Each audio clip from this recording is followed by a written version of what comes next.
Hey all, Hibber here. So, today we're going to look at how to actually, well, in my mind, implement scenario battles and custom battles and, of course, clan battles into the game.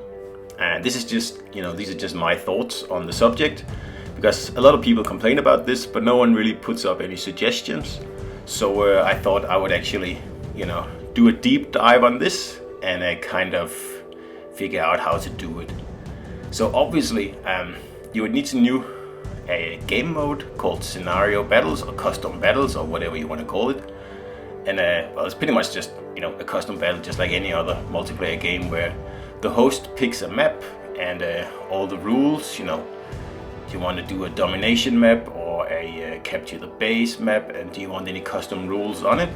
And then of course players, do you want anyone to join, only friends to join, or do you want it password protected, or do you only want your clan members to join?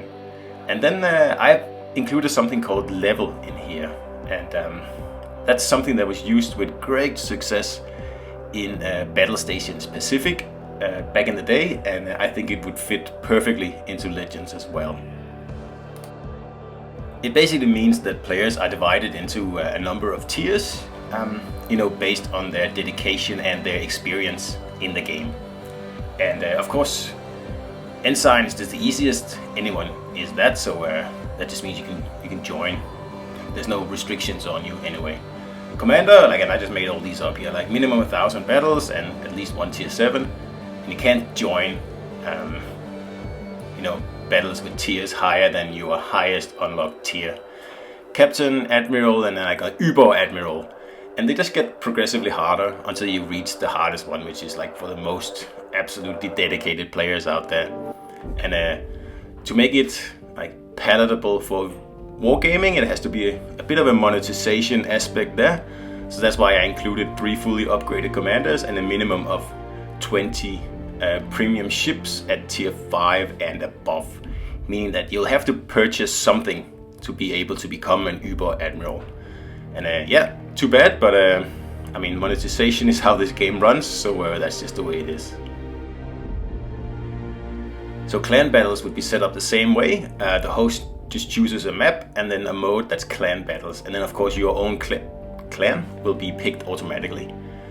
Only players who can join are obviously clan members, and then you can choose a level, because inside every clan there's usually different tiers, just like Little Peak's clan World Warriors, where there's different tiers as well. Anyone can join the clan, but the creme de la creme of players are in the highest tier within the clan. You can choose how many players you want and what classes to include, and then of course you can choose which enemy clan you want to face. And I thought also to allow spectating, because I would like to watch clan battles, absolutely, even if I'm not playing.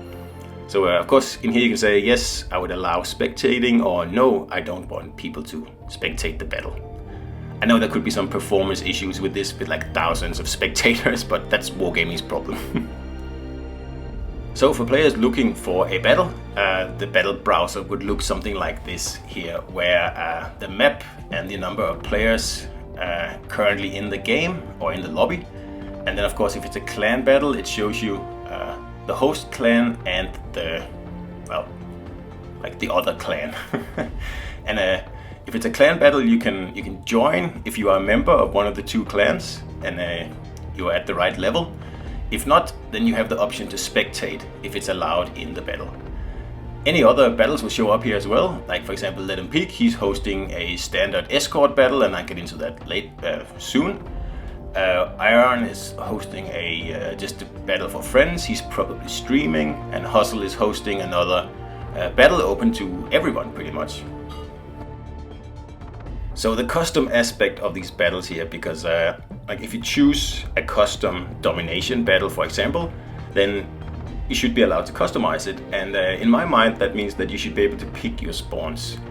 So you just have 2 designated areas where each player can pretty much just place their ships as they find it useful.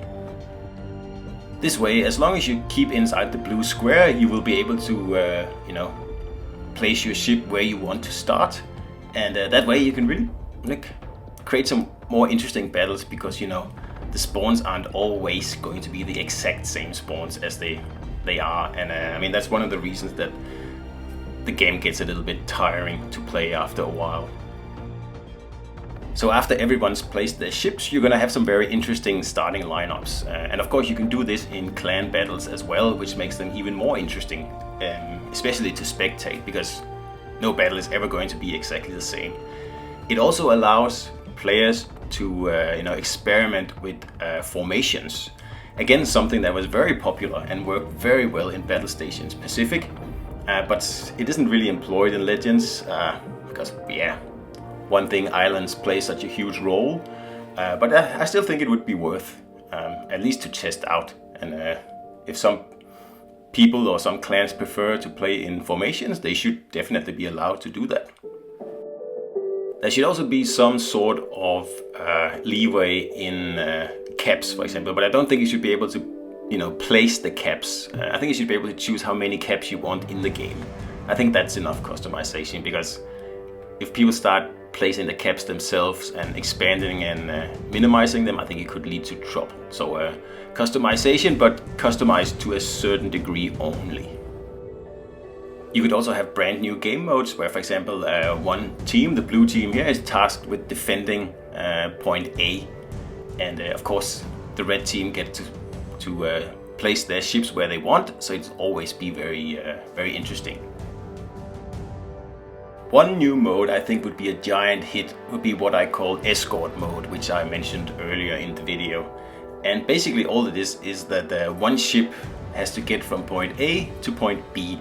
And of course the same goes for the red team.